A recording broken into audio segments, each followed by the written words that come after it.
विवेक जी, आपके पास तो ये पुलिंग फोर्स भी नहीं था।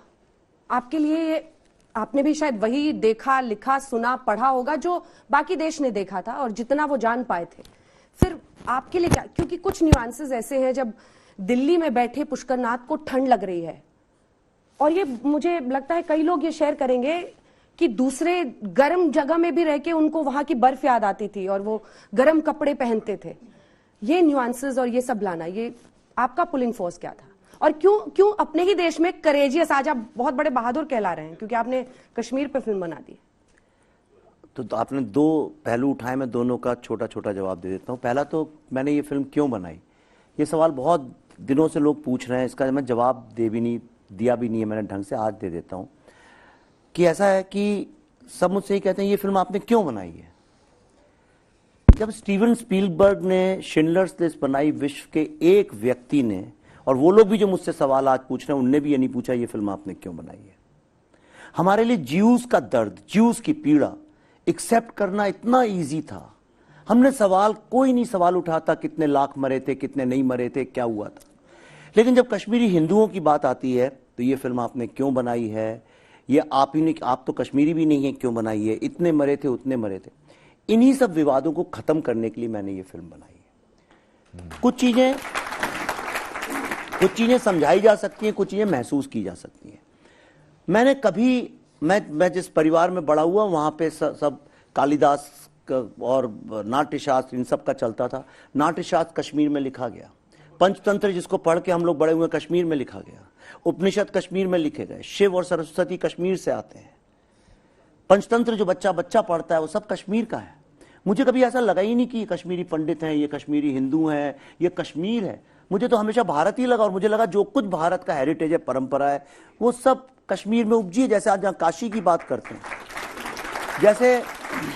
जैसे सिलिकॉन वैली है कैलिफोर्निया में, मैं ये कभी नहीं सोचता हूं कि वो अमेरिका से अलग है।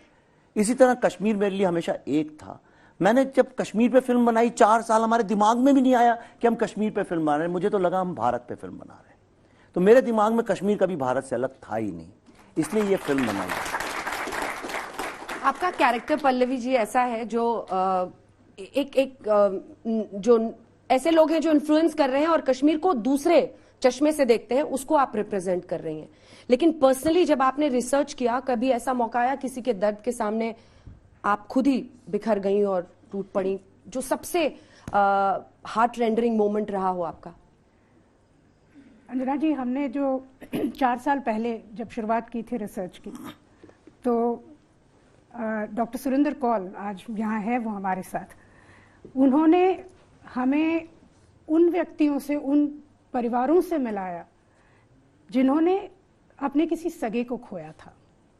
और खोया तो हम सब ने है अपने किसी न किसी को, और यही है परंपरा इस धरती की। लेकिन इन्होंने जिस तरह से खोया है, जिस तरह से उनकी हत्याएं हुई हैं, जो इनकी माओं के साथ, बहनों के साथ जो घिनौनी हरकतें हुई हैं वहाँ पे, मैं वो शब्द भी नहीं यहाँ बोलना चाहती। जो छोटे छोटे मासूम बच्चों को, जिन्होंने तो शायद इतने छोटे थे कि आगे चल के वो क्या करेंगे इसके सपने भी नहीं देखे थे, उनकी हत्याएं हुई हैं। ऐसे लोगों से जब हम जाके मिले तो 700 से भी ज़्यादा टेस्टमनीज हमारे पास हैं। हमने सबके लॉन्ग फॉर्मेट इंटरव्यूज़ लिए हैं, वीडियो इंटरव्यूज़ लिए हैं। बचपन से आपने कैसा देखा, कश्मीर कैसा था, कितना खूबसूरत था, आपके अपने पड़ोसियों के साथ कैसे रिश्ते थे। तो बहुत अच्छी अच्छी मेमोरीज जो इनकी थी बचपन की, वहाँ से हमने शुरू किया।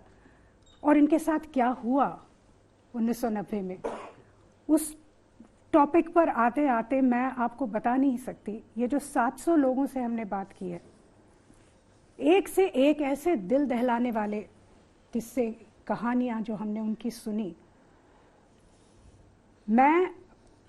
मतलब आप यकीन नहीं कर सकते कि इतनी क्रूरता कहीं पे हुई है। और वो सुनते सुनते हमें ऐसा लगने लगा कि इतना हो गया हमारे भारत में और हमें पता नहीं था, किसी को खबर नहीं थी। हमारी माँ बहनों के साथ ये हो रहा था, हमारे भाइयों को इस तरह से मारा गया था और किसी को पता नहीं चला। मतलब मैं 2-3 आपको छोटी छोटी चीजें बता दूंगी, उन्होंने विस्तार से हमें समझाई।